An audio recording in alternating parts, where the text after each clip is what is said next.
पल्वुड की मांग सदाबहार है और उसकी डिमांड फ्यूचर में बनी रहेगी। यूकेलिप्टस सफेदा का बाजार बल्ली से लेकर पेपर तक फैला है और पॉपुलर तो वारे के न्यारे कर देता है। कितना एरिया में कितना पेड़ लगेगा, कितना खर्चा होगा, इसके अलग अलग मॉडल कौन से हैं और इसकी पूरी इकोनॉमिक्स क्या है, इस सारी चीजों को चेक करने के लिए प्लांटेशन से मार्केट तक सभी कुछ जानेंगे। चलिए बात करते हैं गर्ग जी से। नमस्ते सर।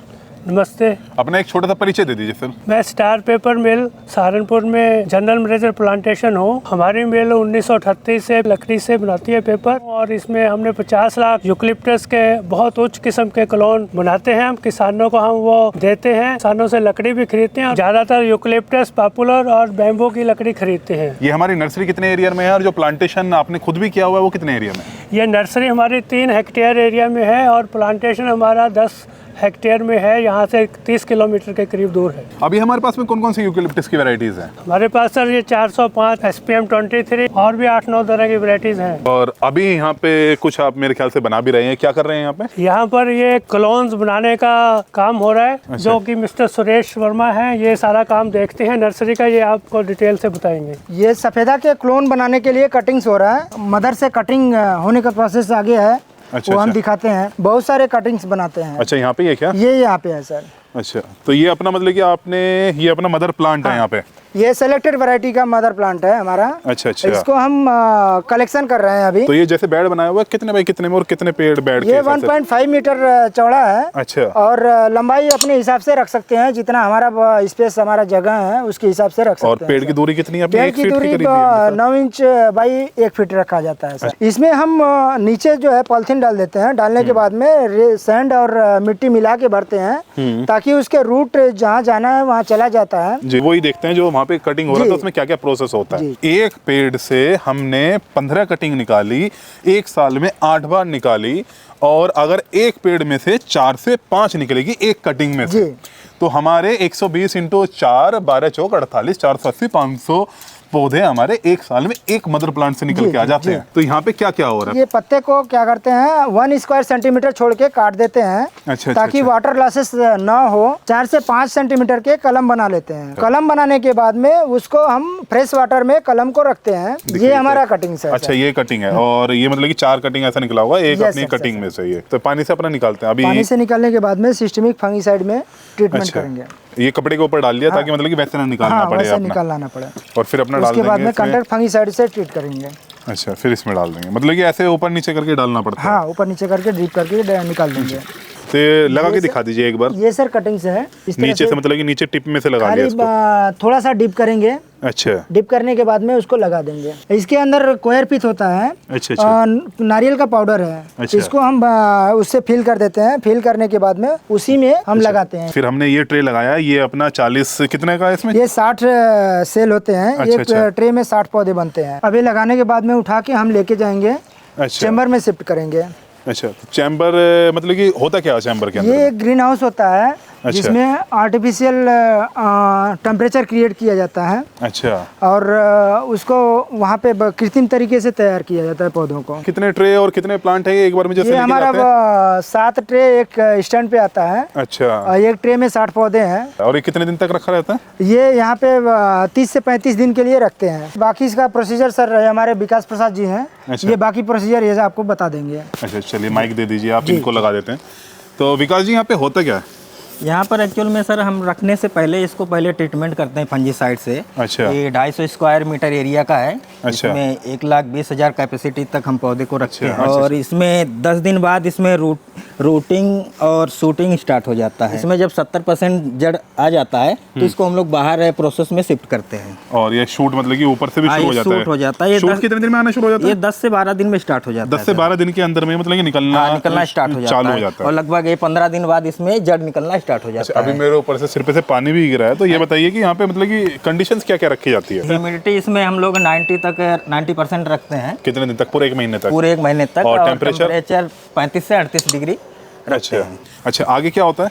आगे सर अब हम हार्डनिंग और प्रोसेस नर्सरी में रखेंगे। 30 से 35 दिन के लिए वहाँ रखते हैं। आगे हमारे राजकुमार जी हैं जो इसके बारे में थोड़ा डिटेल में बताएंगे। मिस चैम्बर्स के बाद जब प्लांट तैयार हो जाता है, फिर उसके बाद हम बाहर रखते हैं उसको ओपन नर्सरी में, इसे प्रोसेसिंग नर्सरी कहते हैं। फिर इसे हम 30 से 40 डेज तक के रखते हैं। इसके बाद ये क्लोन प्लांट को धीरे धीरे जो रूट स्टार्ट हो जाता है, फिर ये 12 इंच तक हो जाता है, मतलब 1 फुट तक का जब बड़ा हो जाता है, फिर हम इसे 3 डिवाइडों में डिवाइड करते हैं। A grade, B grade, C grade. उसके बाद हम यहाँ फंगिसाइड एप्लीकेशन यहीं इस पर डिसाइड करते हैं क्या इसमें दिया जाता है। तो जैसे अभी इतनी ठंडी हो रही है, हमारी भी हालत सुकड़ के मतलब कि खराब हो रही है यहाँ पे जैकेट पहनने के बाद भी। ये आपने हार्डनिंग के लिए रखे जी, तो ये खराब नहीं होंगे मतलब कि यहाँ पे? सर इसको हम उस हिसाब से ट्रीटमेंट देते हैं कि मौसम के अनुसार गर्मी ठंड जैसा भी है तो भाई देख ले पेड़, है ना जी। ये हमारा ए ग्रेड का प्लांट है, सेल के लिए रेडी है इस समय। तो ए ग्रेड का मतलब क्या, कितना बड़ा हो जाता है और कितने ये कम से कम नहीं तो 12 इंच से ज्यादा है। 12 इंच से ज्यादा है जी। अच्छा, जड़ देख लें इसकी? हाँ, जड़ देख लो जी। तो जड़ एक बार ऐसे हटके निकल जाएगी ना, ऐसा तो निकल के देखिए निकल भी नहीं रही है। जड़ों ने अच्छा खासा ये जो कोकोपीट है अपना पूरा पकड़ा हुआ, और मतलब कि जड़ अच्छी खासी फैल चुकी है इसकी। बी और सी ग्रेड का पौधा लगाओगे तो उसके चांसेस बहुत कम होते हैं। अच्छा। और 50% रहते हैं, और ये ग्रेड का 100% पौधा ग्रोथ करेगा। तरन जी, जो प्लांटेशन आपने किया हुआ है किस हिसाब से, क्या स्पेसिंग है? सबसे पहले तो जो हमारे जो है 2-3 मॉडल हैं जो हम लगाते हैं जी। इसमें एक तो एग्रो फॉरेस्ट्री मॉडल आ जाता है जी, फिर एक वन प्लांटेशन आ जाता है जो बाउंड्री पे लगाते हैं। अच्छा। और एक ब्लॉक प्लांटेशन आ जाता है। अच्छा। तो इस मॉडल जो हमने ये लगवाया ये ब्लॉक प्लांटेशन के अंतर्गत आएगा। अच्छा। और इसमें हम जो स्पेसिंग रखते हैं 10 बाय 5 फुट रखते हैं। अच्छा। 10 फुट होती है लाइन टू लाइन। अच्छा। तो इस लाइन टू लाइन में ये है कि आपका ट्रैक्टर आराम से निकल जाए और इसकी जुताई हो जाए। और इसकी जो प्लांट टू प्लांट रहती है वो 5 फीट रहती है। 5 फीट रह गए अपने। ऐसा करने से हम 1 एकड़ में 888 पौधे 1 एकड़ में लगा देते मतलब हैं। ये वाला प्लांटेशन जो ब्लॉक वाला है सिर्फ ये ही हमारा 888 आ जाएगा। ये 888 आ जाएगा। और अगर कॉस्टिंग की बात करें प्लांटेशन पे 1 एकड़ पे 888 पे कितना रुपए खर्चा आ जाएगा अंदाजन? एक पौधा करीब 12 रुपए का आपकी पौधे की कॉस्ट आ जाएगी, 2 रुपए उसे लगाने की कॉस्ट आ जाती है, और 1 रुपया आप पकड़ लीजिए ट्रांसपोर्टेशन कॉस्ट आ जाती है। कुल मिला के एक पौधे पे 15 रुपए कॉस्ट हमारी बैठ जाएगी। अगर इकोनॉमिक्स समझे जैसे निकलने का, अभी ये पेड़ कितने दिन पुराना है और क्या हम इससे निकाल सकते हैं, फैच कर सकते हैं? अगर ये पेड़ देखा जाए तो ये पेड़ करीब 3 साल का हो चुका है इस वक्त, और अगर हम इसका वजन जांचने की कोशिश करते हैं तो करीब 90 किलो 1 कुंटल के आसपास की ये होगा इस वक्त। और जब 5 साल में अगर हम इसकी कटाई लेते हैं तो करीब उस वक्त 1.5 से 2 कुंटल के आसपास का वजन इसका आ जाएगा, निकल जाएगा। भगवान ने जो बारिश दे दी वो इसको मिल गई। मतलब कि इसमें कुछ हमारा वो नहीं है, लगा दिया कुछ भी इनपुट लगाया नहीं जा रहा है जी, फर्टिलाइजर कुछ नहीं दिया रहा है। जुताई एक बार कर दी तो कर दी उसने किसान ने। हाँ। यानी कि इसमें आपकी जो इन्वेस्टमेंट एक बार शुरू में हो गई 20,000 वही हो गई, उसके बाद हमारा कुछ इन्वेस्टमेंट नहीं है। कोई इन्वेस्टमेंट नहीं है। तो अगर हम 5 साल में से कटवाते हैं तो जैसे 600 रुपये के आसपास में मेरे ख्याल से चल रहा है ना जी, जो हमने जाना है, तो 900 के आसपास में पर पेड़ का है। तो हाँ जी, तो ये एक पेड़ आपको करीब 900 से 1000 रुपए के आसपास ये पड़ जाएगा। और 888 1 एकड़ में अपने हो गए जी। तो टोटल कितना हुआ अपना? तो आप मान लीजिए करीब 8 लाख रुपए का आपका हो जाएगा लमसम। अच्छा, 8 लाख के समथिंग हो जाएगा। 8 लाख को अगर नीचे भी लेके चलें तो अगर 6 लाख भी हो रहा है जी, तो 1 एकड़ में अपना 6 लाख और 5 साल का अपना क्रॉप हो गया तो समथिंग ये मानिए कि 1,20,000 रुपए अपना पर ईयर आपको मिल जाएगा पर एकड़ से। तो अगर गन्ने से कंपैरिजन देखें तो गन्ने में जैसे अपना 100 क्विंटल निकल गया, अगर वेस्ट यूपी की हम बात करें जी, तो वो अच्छा है, माना जाता है एवरेज। 100 क्विंटल से हो गया अपना 25 से 30,000 रुपये। 5 बीघा में अपना 1,10,000 रुपये 20,000 रुपये गन्ना निकलता है। हाँ जी, उसमें अपना खर्चा भी हो गया। हाँ जी, तो वो हमारा 80,000 रुपये के समथिंग में बचत आ जाती है, और इसमें हमारी 1,20,000 आ रही है, जिसमें हमें टेंशन ही नहीं है, कोई टेंशन नहीं है, कुछ नहीं करना है। तो गन्ने पे भी हमने काफी रिसर्च की और अलग किसानों से भी बात कर रखी है, तो उसमें हमारे पास ये निकल आता है कि 60 से 70,000 रुपये मैक्सिमम प्रॉफिट वो कमा पाता है। और उसमें उसको दिन रात उसमें माथापच्ची करनी है, भागादौड़ी करनी है, फिर वो पर्ची जमा करेगा, कब उसकी पेमेंट आएगी, इसमें ऐसा कुछ नहीं है। बस ये तो इतनी इसकी डिमांड है, खुद ही ठेकेदार वगैरह सब आपके पास आने लगते हैं या आप दे दें जी। तो इसमें आपको मार्केटिंग की सेल करने की कोई टेंशन नहीं है, मतलब एडवांस पैसा दे दिया जाता है कटाई से पहले ही। इतने ठेकेदारों के बीच में मांग है, और प्लाईवुड इंडस्ट्रीज में और पेपर इंडस्ट्रीज में 5 साल के बाद इसको काटेंगे तो उसके बाद में इसमें से दोबारा वो निकलेगा, 4 साल में बाद फिर कट जाएगा। तो इस पेड़ की हम 3 बार कटाई ले सकते हैं। और इसमें यह है कि आम के आम और गुठलियों के दाम है, बाद में जब इसको आप फाइनल निकालते तो इसकी जड़ भी बिक जाती है। अच्छा अच्छा और इसकी पत्ती की भी डिमांड है, उसका भी फ्यूल वुड में जा रहा है। अच्छा अच्छा अच्छा। तो कोई भी पोर्शन इसका छूटता नहीं है। पत्तियों में भी इसका वो रहता है, बड़ी जल्दी आग लगती है। हाँ जी हाँ जी, तो फ्यूल वुड के लिए वो काफी यूज हो रहा है इसका भी। राजेश जी, इंटरक्रॉपिंग का क्या सीन है अगर यूकेलिप्टस या पॉपुलर में भी बात करें तो? यूकेलिप्टस और पॉपुलर में जो इंटरक्रॉपिंग एक बहुत बड़ा सब्जेक्ट है। फॉरेस्ट्री का जो हार्वेस्टिंग का टाइम है, अगर इंटरक्रॉप के साथ करते हैं तो अदर क्रॉप या सिर्फ फॉरेस्ट्री से वो 2 साल पहले कटने की क्षमता रखता है। तो अगर हम इसको एग्रो फॉरेस्ट्री मॉडल में करते हैं, इंटरक्रॉप करते हैं, तो 60 मंथ में कटने वाली जो फॉरेस्ट्री है वो 50 मंथ में कट जाएगी। त्रिवेदी जी, ये कौन सा प्लांटेशन है? ये एग्रो फॉरेस्ट्री मॉडल प्लांटेशन है। तो ये किस हिसाब से है, इसको थोड़ा सा बताइए। ये सर, ये पूरब है, ये पश्चिम है। पूरब से पश्चिम का डायरेक्शन इधर देते हैं। अच्छा। और ये आप देखिए, वो वाली जो लाइन देख रहे हैं, एक पेड़ से दूसरे पौधे की दूरी है 1.5 मीटर। अच्छा। 1.5 मीटर की हम एक लाइन देते हैं। 5 फीट मतलब? हाँ, 5 फीट की। हाँ। और फिर 4 फीट की हम नाली देते हैं। अच्छा। और उसके ठीक सामने एक प्लांट लगाते हैं, यानी कि हम अच्छा। 4 बाई 4 की 2 लाइन सीधी देते हैं। उसके बाद हम ये लगभग 30 फीट ज़मीन छोड़ते हैं, 8 मीटर। अच्छा अच्छा। 8 मीटर ज़मीन छोड़ते हैं, ताकि इसमें ट्रैक्टर हमारा बड़े आराम से 4 राउंड चलेगा। और फिर उसी तरह सेम 2 लाइन हम फिर से लगा देते हैं। 2 लाइन फिर से लगा दी, और ऐसा ही कंटिन्यूस ऐसे ही कंटिन्यू हम ऐसे जहाँ तक खेत है वहाँ तक हम इसको करेंगे। इस मॉडल से सबसे बड़ा बेनिफिट ये है सर कि हमारे इस प्लांट को और इस प्लांट को जितना न्यूट्रेंट मिलना होगा वो हमें बीज के इस फार्मिंग से इसको मिलेगा प्रॉपर्ली, और इससे इसको मिलेगा। और देखिए बीच में ये फार्मर जो है जी जी, इसमें इंटरक्रॉप ले सकता है, लहसुन लिया हुआ है प्याज ना, कुछ भी ये ले सकता है। इसमें पूरे में लहसुन लगा है। देखिए इसने 3 फार्मिंग किया, यूकेलिप्टस है, पार्सल है मेडिसिनल फार्मिंग, फिर इसने लहसुन कर लिया है। जी जी। इसी तरह अब इसके बाद इसमें गन्ना लगेगा। अच्छा, तो गन्ना लगने का मतलब 3 साल कंटिन्यू किसान अच्छे से गन्ना पैदा करेगा, और गन्ने से जो पोषक तत्व हमारे प्लांट को मिलेंगे उनसे हमारा कम समय में प्लांट ग्रोथ करके रेडी हो। तो कहने का मतलब एयर सर्कुलेशन अपना बेहतरीन हो गया है। हाँ। दूसरा इतना हो गया है कि जैसे दूसरा अपना प्लांटेशन होते हैं। हाँ। जो अलग अलग है, कौन कौन से होते हैं? एग्रो फॉरेस्ट्री मॉडल, ये तो एग्रो फॉरेस्ट्री है। ये एग्रो फॉरेस्ट्री, फिर उसके बाद ब्लॉक प्लांटेशन मॉडल और बंड प्लांटेशन मॉडल। हाईएस्ट लकड़ी इसको अच्छा अच्छा, यील्ड निकलेगा। हाँ, क्योंकि एयर सर्कुलेशन बेहतरीन हो गया, और ये पेड़ जब बढ़ेगा, मान लीजिए वहां से मिलेगा, तो ये थोड़ा सा ये ऐसे हो हमारा जाएगा। 4 महीने का पौधा है सर, देख लें। अच्छा अच्छा अच्छा, तो इस तरीके से अपना ये ऐसे भी हो जाएगा। अगस्त को लगाया था ये पौधा मैंने। टोटल पेड़ कितने? टोटल इसमें हमने 1 एकड़, ये पूरा 2 एकड़ जमीन है, इसमें से 1750 पौधा मैंने लगाया है। तो चरण जी, ये वैरायटी कैसे बनती है यूकेलिप्टस की? एक्चुअली जो हमने वैरायटीज यहाँ बना रखी है, तो हम निरंतर प्रयास करते रहते हैं कि नई से नई हम वैरायटी लॉन्च करें। वो जो वैरायटी हम नई तैयार करें, उसमें हम मेन चीज़ देखते हैं कि कम उसमें डिजीज़ हो, डिजीज़ रेजिस्टेंट बने, और उसका रोटेशन पीरियड कम हो। यानी कि जो फार्मर अगर 6 साल में काटता है तो हम उसको जल्द से जल्द काटें, और उसकी ईल्ड भी बढ़े। जी। तो इस तरीके से हमने अलग अलग अपने मॉडल लगा रखे हैं, जिसमें अलग अलग हमने क्लोन्स, सुपीरियर क्लोन्स लगा रखे हैं। तो उन सुपीरियर क्लोन्स में से भी हम जो बेस्ट क्लोन्स हैं वो पहले सेलेक्ट करते हैं। अच्छा। उन ट्रीज में से अब होता क्या है, जो यूकेलिप्टस का प्लांट्स होता है, ये मोनोसियस प्लांट है, इसमें मेल और फीमेल फ्लावर्स जो हैं आपके एक ही प्लांट में पाए जाते हैं। अच्छा अच्छा अच्छा। तो हम क्या करते हैं, एक क्लोन को फीमेल सेलेक्ट करते हैं, जी।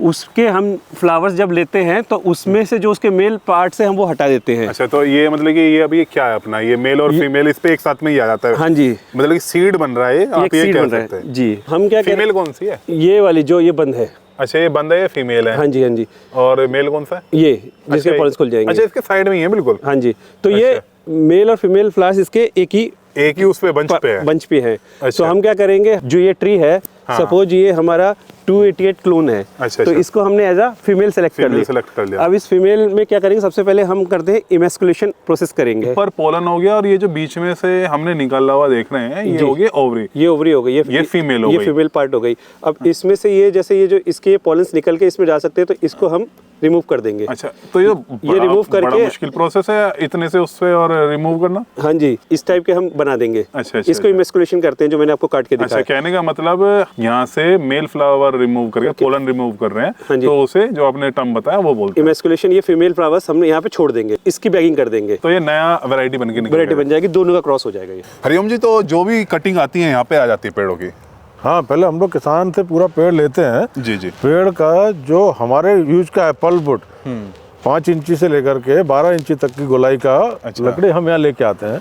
उसके ऊपर की जो लकड़ी है जो पिलिंग में काम आती है वो हम प्लाईवुड यूनिट, हमारा अपना जगह है, डिपो है यमुनानगर में, वहाँ हम उसको रखते हैं, वहाँ से फिर हम सेल करते हैं उसको। अच्छा, तो एक आइडिया समझा दीजिए, जैसे यहाँ पे भी एक, हाँ ये रही यूकेलिप्टस के पेड़, जैसे अगर ये है तो किस तरीके से इसमें आप प्लाईवुड वाली इनिशियली जैसे ये पेड़ दिख रहा है 36 इंची गोलाई तक का जो पीस है, जी जी जी, वो हम वहाँ बेचते हैं यमुनानगर में। अच्छा अच्छा, और जो 5 इंची से 12 इंची का है वो हम अपने पल्पवुड में यूज करते हैं। हम इसको क्या करते हैं, लाने के बाद हमारे पास अपने डिवार्कर मशीन हैं। अच्छा, इन डिवार्कर मशीन से हम इनको लकड़ी को डालते हैं मशीन में और उसका छिलका निकाल के पूरा डिवार्क हो जाता है, पूरा छिलका। तो ये वाली बेसिकली पेपर बनाने के लिए काम में आती है, और ये जो अपना छिलका है ये किस काम में आता है? बेसिकली तो ये जो लकड़ी है ना बिल्कुल डिवार्क की 100%, जी जी, ये लकड़ी तो आती है पेपर बनाने के काम में। अच्छा अच्छा अच्छा, छिलका बचता है। अच्छा अच्छा, बार्क जो है ये हम लोग एज ए फ्यूल में यूज करते हैं। तो बार्क सुखाने के बाद जो बार्क निकलता है, बार्क अपना ये हो गया छिलका, ये इसका किस तरीके से इस्तेमाल करते हैं? इसको हम लोग सुखाते हैं, सुखाने के बाद में अपने बॉयलर में एज ए फ्यूल यूज करते हैं, फ्यूल वुड के लिए। अच्छा, किस तरीके से फार्मर से प्रोक्योर आप करते हैं, क्या प्राइसिंग अंदाजन रहता है, और यूकेलिप्टस या पॉपुलर का क्या अलग अलग सिनेरियो रहेगा? अभी हम जो किसान से ले रहे हैं वो टोटल पेड़ का जो वेट के हिसाब से वो 600 रुपये कुंटल का रेट हम किसान को देते हैं। ये डिपेंड करता है, कई बार जो 590 रुपये हो जाता है, कई बार 610 हो सकता है। अच्छा, वो थोड़ा मार्केट इतना ऊपर नीचे रहता है। ये किसान से परचेज हम लोग क्या करते हैं, 2 तरह से करते हैं। एक तो क्या है कि हम किसान के डायरेक्ट जितने पेड़ होते हैं वो अपने पेड़ खरीद लेते हैं, नंबर ऑफ पेड़ कितने हैं उसकी गर्थ नाप के जो हमारा अकॉर्डिंग रेट रहता है वो उसका पैदा सारा पेड़ खरीद लेते हैं। वो पेड़ हम खरीद के, हमारी टीम है वो जाती है उस पेड़ को काट के सारी लकड़ी, अच्छा आपकी टीम है, हमारी टीम है, काट के भी लेके आते हैं, सारा ट्रैक्टर ट्रॉली भी हमारे हैं, टीम भी हमारी है, वो ट्रैक्टर ट्रॉली में लोड करेंगे, सारा माल लेके हमारे पास आता है। एक तरीका तो ये होता है। अच्छा, उसका हमने किसान को पेड़ का पैसा दे दिया। अब किसान मान लो ऐसा यार मैं तो खुद ही काट रहा हूँ पेड़ और मैं खुद ही लेके आ रहा हूँ, तो वो आ सकता है? दूसरे वाले केस में क्या होता है, किसान अगर चाहे तो हमें डायरेक्ट माल भी काट के, हमारी जो लकड़ी है 5 इंची से लेकर के 12 इंची तक की जो गोलाई की लकड़ी है वो लकड़ी हम लोग खरीदते हैं गेट परचेज पे। अच्छा, वो किसान डायरेक्ट लाके हमें गेट पे दे सकता है, वो उसके लिए कोई पेपर की जरूरत नहीं है, हमारे पास लेके 12 इंची तक होनी चाहिए, बस ये है कि ज्यादा मोटे वाले वो ना लेके आ जाए। मंगेश जी, लकड़ी आने के बाद में क्या प्रोसेस होता है? लकड़ी आने के बाद में हम यहाँ पर चीपर पर जो यूकेलिप्टस है, पॉपुलर है और अपना दूसरी लकड़ी है उसकी यहाँ पे कटिंग होती है। अच्छा। कटिंग होने के बाद में वो चिप्स में कन्वर्ट हो जाती है। चिप्स मतलब छोटे छोटे पीसीज में कन्वर्ट हो जाती है। छोटे छोटे पीसीज को फिर हम कन्वेयर बेल्ट के द्वारा अपने डाइजेस्टर में ले जाते हैं। अच्छा। वहाँ पर उसकी केमिकल डाल के कुकिंग होती है, उसकी लुगदी बनाई जाती है। अच्छा अच्छा, उस लुगदी का फिर हम ट्रीटमेंट करते हैं, केमिकल ट्रीटमेंट करते हैं। पहले उसकी वॉशिंग होती है, फिर केमिकल ट्रीटमेंट होने के बाद में फिर उसको पेपर मशीन पर ले जाया जाता है, उसमें कुछ और केमिकल ऐड होते हैं, उसके बाद में फिर वो पेपर बनता है उसका। वहाँ पर अंदाजन कितने यहाँ पे चिप्स बन जाते होंगे अगर पर दिन में बात करें, या कितना टन माल यहाँ पे छोटे छोटे पीस करते हैं? 100, ये ऐसा हो जाता है कोई 300 से 400 टन पर डे के हिसाब से चिपिंग हो जाती है। इतना मतलब कि एवरेज ऐसा चिपिंग होती है। तो यहाँ पर अपना पेपर बन के तैयार हो रहा है? हाँ जी, पेपर मशीन से पेपर बनता है और यहाँ रिवाइंडर के ऊपर उसकी रील्स बन जाती हैं और आगे वो शीट कटर में उसकी शीट्स बन जाती हैं। अच्छा, तो जैसे आप लकड़ी से लेके जो और पॉपुलर या यूकेलिप्टस का नर्सरी से लेके आप पेपर तक सभी काम कर रहे हैं जी, तो आप किसानों को एट लास्ट क्या संदेश देना चाहेंगे? क्या आपका विजन है कंपनी को लेके, ये हमें बताइए। कंपनी का ये बहुत क्लियर कट विजन है कि हम मैक्सिमम लकड़ी जो पेपर बनाने के लिए हमें चाहिए किसानों से डायरेक्ट खरीदना चाहते हैं, ताकि जो बीच में बिचौलिए लोग हैं, मिडिल मैन है, उनका जो प्रॉफिट मार्जिन है वो भी किसानों को मिल जाए। और जैसे आप डायरेक्टली किस तरीके से किसान जो है आपको कनेक्ट कर सकता है, ये भी हमें बताइए। हमारे फील्ड ऑफिसर जाते हैं जो कि काफ़ी गाँव में जाके, आगे आ जाते हैं, थोड़ी सी पीछे से आवाज़ आ रही है। हाँ जी बताइए। जो काफ़ी गांव में जाके किसान गोष्ठी करते हैं जिसमें प्रधान लोग और बड़े किसान होते हैं। अच्छा। और उनको बताते हैं कि वो लकड़ी डायरेक्ट हमारे को बेच सकते हैं। तो कोई कॉन्टेक्ट नंबर, वेबसाइट या कुछ ऐसा मेल आईडी कुछ है जिस पे वो संपर्क कर सके? हाँ, हमारा जो वेबसाइट है www.starpapers.com, उस पर सबके नंबर दिए हुए हैं, उससे कॉन्टेक्ट कर सकते हैं। और प्लांटेशन का भी हमारा एक ईमेल आईडी है, उस पर हमें ईमेल भेज सकते हैं। तो मेल आईडी आप बता देंगे? plantation sre@starpaper.com। इस पे हमें ईमेल आईडी भेज सकते हैं, तो हमारे फील्ड ऑफिसर उनको कांटेक्ट कर लेंगे। तो दोस्तों, हमने यूकेलिप्टस और पॉपुलर प्लांटेशन के बारे में सभी कुछ जाना कि आखिर क्लोन्स कैसे बनाए जाते हैं, पेपर की मैन्युफैक्चरिंग कैसे होती है, और जो हार्डवुड है उसकी मार्केट कहां पे है। अगर आपको और कोई जानकारी चाहिए तो आप हमें कमेंट कर सकते हैं। ये वाली वीडियो हम यहां समाप्त करते हैं। धन्यवाद। जय हिंद, जय किसान।